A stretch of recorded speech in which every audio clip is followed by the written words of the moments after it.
Okay, picture this. A future where you don't need your wallet, your credit cards, or even your phone to pay for things. A future where the key to your money isn't something you carry, but something you are. And this isn't science fiction anymore. Let's dive into how this is becoming a reality, right now. Look, we've all gotten completely used to the magic of digital payments.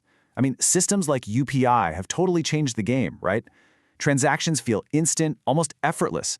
It's just how most of us buy our coffee, our groceries, pretty much everything.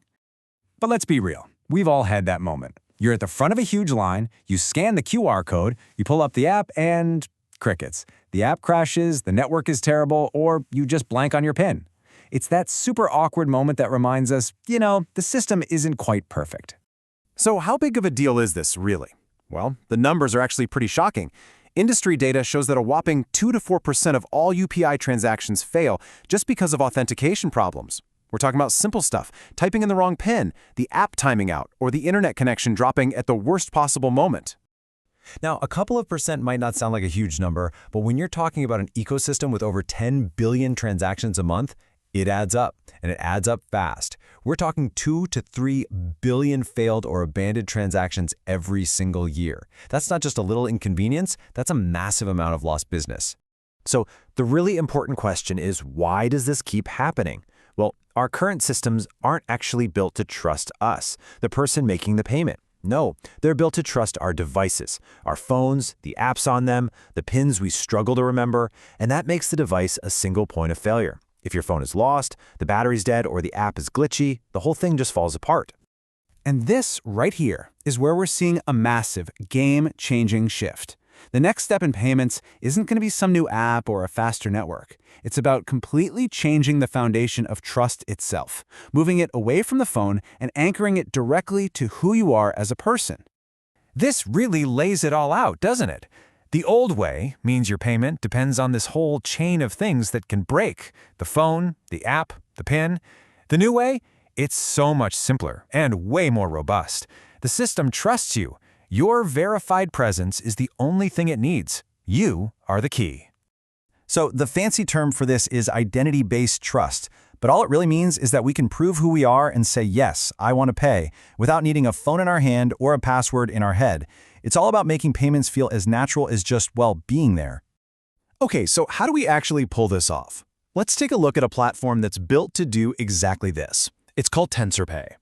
Now, this part is super important to get right. TansorPay isn't another digital wallet. It's not a new bank trying to get you to switch accounts.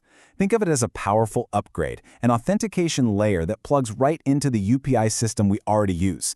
Its whole job is to fix that one weak link, the authentication, without messing with all the banking stuff that already works great. And for you, the user, the whole process is incredibly simple. It's almost invisible. You get to the counter, you just glance at a camera. The system instantly confirms that it's really you, and that you're actually there. You give a quick nod or confirmation, and boom. That's it. The payment goes through your existing bank account via UPI. No phone, no app, no PIN. Of course, anytime you hear the word biometrics, the first thing that pops into your head is privacy, right? And that's a core principle here, built around something called privacy by design. Your biometric data is only ever used for that one moment of authentication, and only with your permission. It's not even storing your photo, just a secure mathematical version of it. And it's never ever used for tracking or profiling. All right, so we've seen the how. But what does this actually mean in the real world? What's the impact?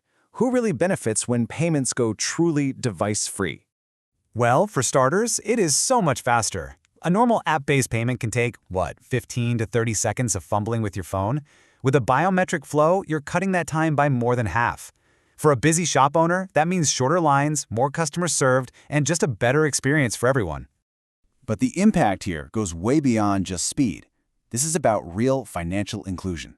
Think about older folks who struggle to remember PINs, or people who find complicated apps confusing, or even folks in rural areas where the internet connection is spotty at best. For them, this technology isn't just a nice-to-have.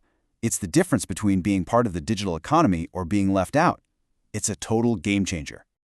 So let's zoom out for a second, because this shift from trusting devices to trusting people, it's way bigger than just making payments faster. We're talking about building a whole new foundation for how we interact with the digital world. I mean, if you look at the history of money, this is just the next logical step. We went from physical stuff like cash, to tokens like credit cards, to digital versions of those tokens on our phones. Each step got a little more complicated. Device-free identity, it brings everything back to the most fundamental thing there is: you. And this chart really shows where this technology shines. Other systems are great, but this approach fills some really critical gaps. It's the only one that needs no device and no pen. That makes it perfect for super busy places and puts the focus squarely on including everyone. And here's the most exciting part. Once you figure out a secure and private way to verify a person's identity, you can use it for so much more than just buying things. Imagine getting into your office building, logging into your work computer, or accessing government services, all without a password, a key card, or any physical token. And that leaves us with one last big question to chew on.